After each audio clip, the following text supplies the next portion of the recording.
தூத்துக்குடி மாவட்டம் கோவில்பட்டி கிருஷ்ணா நகரில் எஸ்டேட் தொழில் செய்து வரும் ஆனந்தராஜ் என்பவர் வீட்டில் மர்ம நபர்கள் ஜன்னலை உடைத்து 10 பவுண்ட் தங்க நகையை திருடி சென்றுள்ளனர். இதுகுறித்து கோவில்பட்டி மேற்கு காவல் நிலைய போலீசார் வழக்கு பதிவு செய்து விசாரணை நடத்தி வருகின்றனர். இந்த நிலையில் அந்த ஜன்னல் கொள்ளையர்கள் அப்பகுதியில் உள்ள மேலும் 3 வீடுகளில் ஜன்னலை உடைத்து திருட முயற்சி செய்தது அப்பகுதியில் உள்ள சிசிடிவி காட்சிகள் மூலமாக தெரியவந்துள்ளது. அப்பகுதியில் அதிக அளவு அரசு ஊழியர்கள், ராணுவ வீரர்கள் குடும்பத்தினர் வசித்து வருவதால் கொள்ளையர்களை விரைந்து பிடித்து நடவடிக்கை எடுப்பது மட்டுமின்றி கிருஷ்ணா நகர் பகுதியில் புற காவல் நிலையம் அமைத்து போலீசார் தீவிர ரோந்து பணியில் ஈடுபட வேண்டும் என்று அப்பகுதியைச் சேர்ந்த பொதுமக்கள் மற்றும் இளைஞர்கள் காவல் நிலையத்தை முற்றுகையிட்டு கோரிக்கை வைத்துள்ளனர். மேல்மருவத்தூர் அருகே திருச்சி சென்னை தேசிய நெடுஞ்சாலையில் ஒன்றன் பின் ஒன்றாக 5 வாகனங்கள் மோதியதில் 10க்கும் மேற்பட்டோர் காயமடைந்ததால் பரபரப்பானது. செங்கல்பட்டு மாவட்டம் மேல்மருவத்தூர் அருகே திருச்சி சென்னை தேசிய நெடுஞ்சாலையில் சிறுநாகலூர் என்ற இடத்தில் 5 கார் ஒரு சொகுசு பேருந்து ஒன்றன் பின் ஒன்றாக மோதிக்கொண்டது. இதில் 5 காரில் பயணம் செய்தவர்கள் 10க்கும் மேற்பட்டோர் லேசான காயமடைந்தனர். காயமடைந்தவர்களை மீட்டு மருத்துவமனைக்கு அனுப்பி வைத்த நிலையில் மேல்மருவத்தூர் போலீசார் விசாரணை மேற்கொண்டு வருகின்றனர். இதனால் திருச்சி சென்னை தேசிய நெடுஞ்சாலையில் சுமார் 5 கிலோமீட்டர் தூரம் கடும் போக்குவரத்து நெரிசல் ஏற்பட்டது. ராமநாதபுரம் மாவட்டத்தில் குடும்ப பிரச்சினை காரணமாக பெண் தூக்கிட்டு தற்கொலை செய்து கொண்ட சம்பவம் அப்பகுதியில் பரபரப்பை ஏற்படுத்தியுள்ளது. ராமநாதபுரம் மாவட்டம் மேலசிறுபோது கிராமத்தைச் சேர்ந்தவர் முருகன்.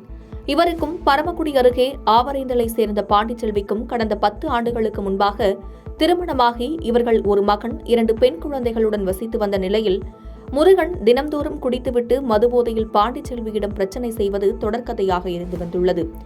நேற்றிரவு இவர்களுக்குள் ஏற்பட்ட தகராறில் மனவேதனையில் இருந்த பாண்டிச்செல்வி தூக்கிட்டு தற்கொலை செய்து கொண்டதாக கூறப்படுகிறது.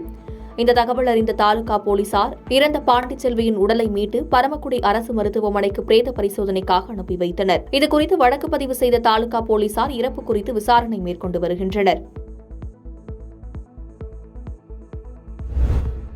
தேனி மாவட்டம் கம்பம் அருகே 2 இருசக்கர வாகனங்கள் மோதிய விபத்தில் ஒருவர் உயிரிழந்த நிலையில் 3 காயமடைந்த நிகழ்வு பரபரப்பை ஏற்படுத்தியுள்ளது. தேனி மாவட்டம் உத்தமபாளையம் அருகே உள்ள ராயப்பன்பட்டி பகுதியைச் சேர்ந்தவர் ஈஸ்வரன்.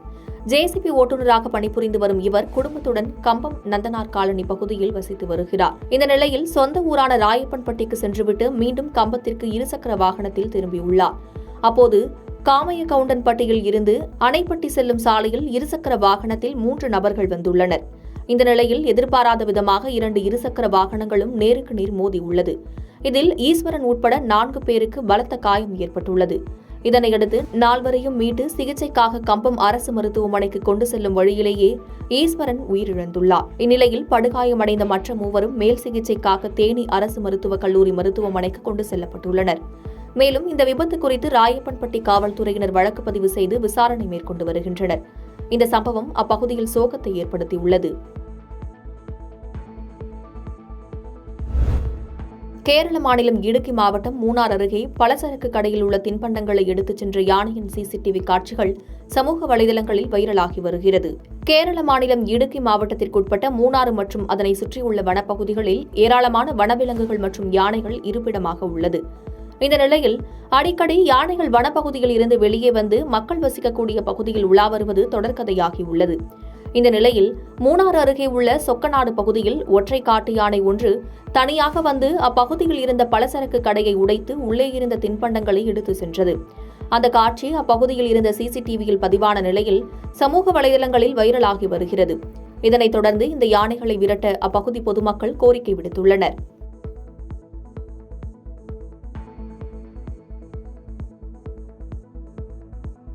பாதகம் செய்பவரை கண்டால் நாம் பயங்கொள்ளலாகாது பாப்பா, மோதி மிதித்து விடு பாப்பா, அவர் முகத்தில் உமிழ்ந்து விடு பாப்பா.